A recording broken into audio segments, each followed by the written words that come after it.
cosmetic surgeries. Yeah. 13-year-old would look like a 21-year-old or sometimes 25-year-old. Yes. You have seen those videos, those cases. Yes. Like it's happening in US, UK and other countries. It would come to India sometime. Yes. I have that मतलब I have that feeling कि जो कुछ वहाँ हो रहा है तो 2-5 तो साल फिर में आ ही India जाएगा. would follow the Correct. footsteps. And a lot of things that we have adopt from them. Yeah. What do you have to say to this? कि आप naturally जब हम बात कर रहे हैं कि naturally the body will develop on its own. Correct. But आप तो बिल्कुल ही मतलब नेचर का जो खिलवाड़. हाँ मतलब आप उसको बिल्कुल डिस्टर्ब करके बोला कि भाई तुम हटो, हम अपने हिसाब से करेंगे. हाँ तो देखो ये इसलिए गलत है बिकॉज हमें हमेशा से बताया गया प्रकृति जो करती है आपके साथ, ये नेचर जो करता है, गॉड्स प्लान जो है ultimately it eventually turns out right. Some things could be disagreeing. Why? Because sometimes अगर बॉडी इमेज इश्यूज इतने हो गए हैं and there is nothing helping you out, then इतना भी गलत नहीं है to go on to those things once you have been medically treated and then you are going. 13 और 14 साल. बट अगर आप वो जो जैसे हमको पहले बताते हैं लौकी में इंजेक्शन लगा के उसको बड़ा कर देते हैं या कद्दू में इंजेक्शन लगा के बड़ा कर देते हैं, तो उस तरीके की चीज़ों से डेफिनेटली बचना चाहिए बिकॉज अल्टीमेटली वो भी सब हार्मोन के ही इंजेक्शन हैं, है ना. ग्रोथ हार्मोन हो गया, ऑक्सीटोसिन हो गया, या फीमेल हार्मोन इंजेक्शन हो गए like oestrogen. As you take it your body will switch it off. मतलब वो नहीं बनाएगी, तो फिर आपको तब तक ही इफेक्ट रहेगा जब तक आप उसके अंडर हो, ट्रीटमेंट के अंडर हो. और इसके अलावा क्या है, गोइंग अंडर द नाइफ भी आजकल बहुत कॉमन है. So that for cosmetic purposes might be an individual choice, but for young girls to go under it just to be you know look appealing और यू नो सेक्सुअली ग्रेटिफाइंग, वो गलत है.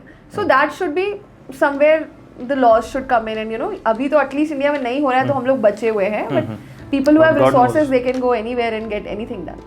सो वो एक इशू है. सो it is not a body image problem particularly, मतलब it's not a body problem, biologically कोई दिक्कत नहीं है. It's a self esteem या self esteem and you know हाँ मतलब that is the right word probably. but कभी कभार body issues भी होते हैं. these are called as body dysmorphia. yeah, it's a kind of a disorder also. मतलब we talk about it in psychology and psychiatry that people have. आप बताइए थोड़ा क्या होता है ये. so body image issues में जैसे आपने देखा होगा कुछ लड़कियां होती है they are lean and thin, still they would not eat anything and they try to maintain that weight एकदम. तो इसमें इसको हम बोलते हैं एनोरेक्सिया नर्वोजा.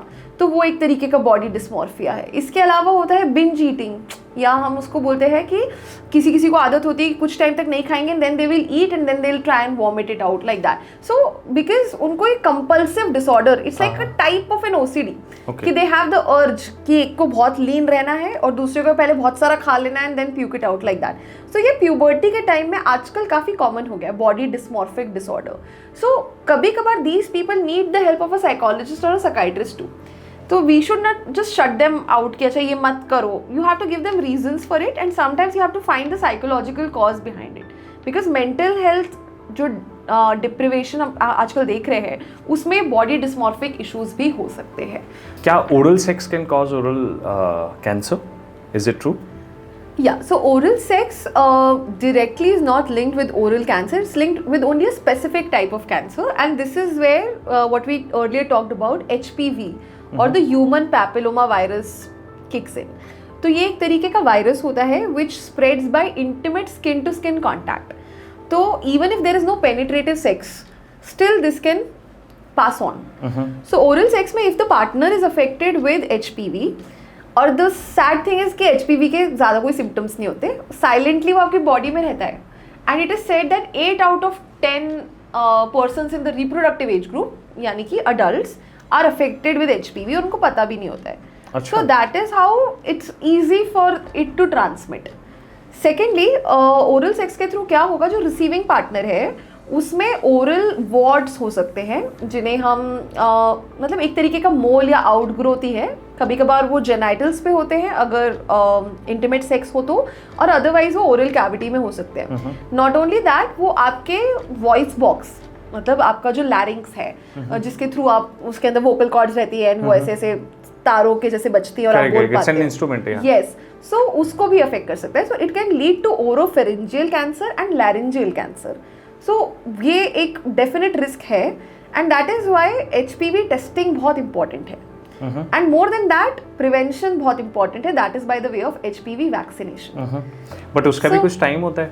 हाँ, टाइम तो होता है, हर चीज़ का एक सही समय होता है, बट आप कभी भी लेट नहीं होते हो, इसलिए क्योंकि HPV वैक्सीन की जब भी मैं बात करती हूँ वही मदर्स आती हैं अपनी यंग गर्ल्स के लिए कि सर्वाइकल कैंसर से बचाव होना है तो आप इनको लगा दीजिए, या क्या एडवर्स इफेक्ट्स हैं क्या नहीं है समझा दीजिए.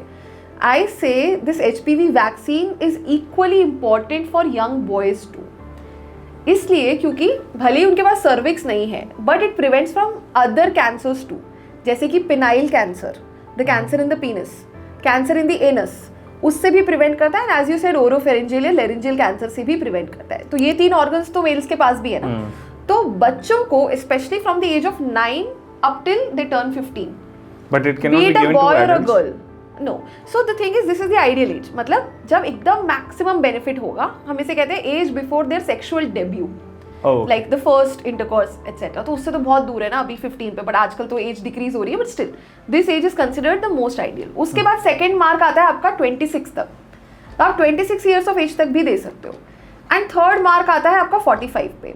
तो कैचअप वैक्सीनेशन आप 45 ईयर्स तक की महिला का भी कर सकते हो.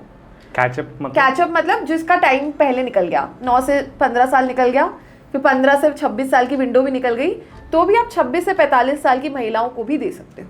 पहले होता था 10-20 साल पहले, मुझे नहीं लगता शायद. नहीं, वैक्सीनेशन तो प्रीटी रीसेंट है, और as recent as February 26 government ने इसको सिंगल डोज को कंपलसरी भी किया है, and they are doing vaccination for that. हां, ड्राइव्स भी कर रहे हैं. या so that is a quadrivalent vaccine. उसको हम बोलते हैं कि जो 4 स्ट्रेन्स ऑफ HPV के अगेंस्ट प्रिवेंट करता है, और अलग तरीके के वैक्सीन भी आते हैं. सबसे पोटेंट होता है जो 9 स्ट्रेन्स के अगेंस्ट प्रिवेंट करता है. तो अभी वो भी थोड़ा सा हाई एंड पे चला जाता है, तो गवर्नमेंट भी थोड़ा मिडिल पाथ लेके आई है, but at least it's a good initiative. एक डोज से भी आपको 90% प्रोटेक्शन मिल रहा है.